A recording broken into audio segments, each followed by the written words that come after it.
अगर आप अपना फ़ोन का रिचार्ज फ़ोन पे, गूगल पे या पेटीएम से करते हैं तो ज़रा सावधान हो जाइए, क्योंकि ये सारी कंपनियां जो है वो आपको चूतिया बना रही है और ये कंपनियों से दूर रहने का प्रयास कीजिए। जानते हैं, जब अपना फ़ोन का आप रिचार्ज करते हैं फ़ोन पे, पेटीएम या गूगल पे से, तो एक छोटा सा चीज़ जो आप नहीं देख पाते हैं, और वही एक छोटा सा चीज़ आपको इतना नुकसान पहुंचाता है कि आप कभी सोचते ही नहीं हैं कि इतना पहुंचा भी सकता है।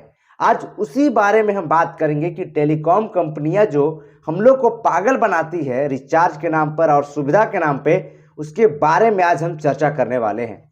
सबसे पहले आप एक बात समझिए, आप जब रिचार्ज पहले करते थे, गूगल पे से अगर आप रिचार्ज करते थे तो आपको कमीशन मिलता था, आपको कैशबैक मिलता था, या गूगल पे हो या फिर पेटीएम हो, आपको कैशबैक मिलता था। लेकिन अब क्या होता है कि जब आप रिचार्ज कीजिएगा गूगल पे, पेटीएम या फोन पे से, तो आपसे चार्ज लिया जाता है। और कहा किया जाता है कि ये जो चार्ज हम ले रहे हैं वो प्लेटफॉर्म चार्ज हम ले रहे हैं। लेकिन अब सवाल ये है कि पहले क्यों नहीं लिया जाता था और अब क्यों सारी कंपनियां जो है वो रिचार्ज के नाम पर प्लेटफॉर्म चार्ज लेती है। चलिए सबसे पहले आपको फोन पे काम दिखाते हैं कि क्या हाल है। अब देखिए, अगर आप फोन पे से 239 रुपए का रिचार्ज करते हैं तो आपको टोटल पे करना पड़ेगा 242 रुपया। यही अगर 239 का रिचार्ज हम पेटीएम से करते हैं तो आपसे 2 रुपया एक्स्ट्रा लिया जाएगा, यानी कि टोटल आपको पैसा देना होगा 241 रुपया। अगर यही रिचार्ज 239 रुपए का आप गूगल पे से करते हैं तो आपको 1 रुपया 90 पैसा जो है वो कॉन्वेंस चार्ज लिया जाएगा। अब ये सोचिए कि ऐसा क्यों। अगर गूगल पे से करते हैं तो 1 रुपया 90 पैसा, यानी कि 240 रुपया 90 पैसा आपको लिया जाएगा एक 239 का रिचार्ज पे। तो अगर फोन पे के हिसाब से देखें, मान के चलिए आपके पास एक ही फोन है, आप उसको हर महीने रिचार्ज करते होंगे, ज्यादातर लोग फोन पे यूज करते हैं। तो अगर आप फोन पे से 239 रुपए का रिचार्ज करते हैं तो आपको लगभग 3 रुपया जो है वो देना पड़ेगा प्लेटफॉर्म चार्ज।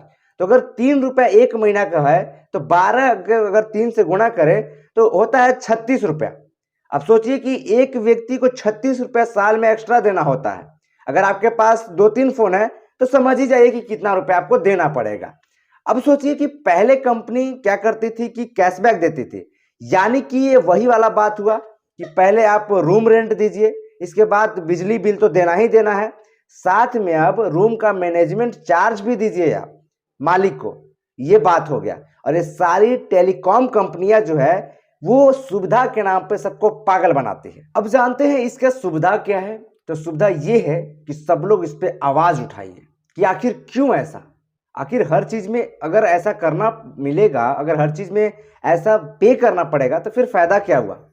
अब पहले अगर मान के चलिए जीएसटी, तो जीएसटी तो उससे पहले से था, तो उस टाइम से क्यों नहीं लिया गया, अब क्यों लिया जा रहा है। बाकी इस तमाम चीज पे आप क्या सोचते हैं, आपको क्या लगता है, ये जो चार्ज लिया जा रहा है वो सही लिया जा रहा है, सबको पागल नहीं बनाया जा रहा है, वो मैं कमेंट बॉक्स में आप जरूर बताइएगा। जय हिंद।